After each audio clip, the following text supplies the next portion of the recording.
19ஆம் வசனம். ஐயோ, நான் நொறுக்கப்பட்டேன், என் காயம் கொடிதாய் இருக்கிறது, ஆனாலும் இது நான் சகிக்க வேண்டிய என் நோய் என்று நான் சொல்லுவேன். அவர் நொறுக்கப்பட்டார், வாதிக்கப்பட்டார், அடிக்கப்பட்டார், காயப்பட்டு வருத்தத்தை சுமந்தார். ஆனா இதெல்லாம் என்ன சொல்றாரு?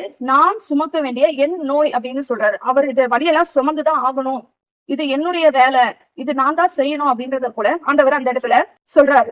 அவர் தம்மை விருப்பத்தோட முழு மனதோடு சிலுவையில தம்மை ஒப்பு கொடுத்தார்.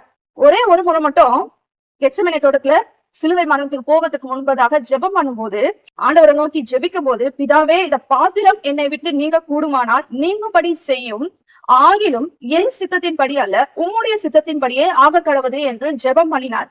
மத்தேயு 26ஆம் அதிகாரம் 39ஆம் வசனத்துல.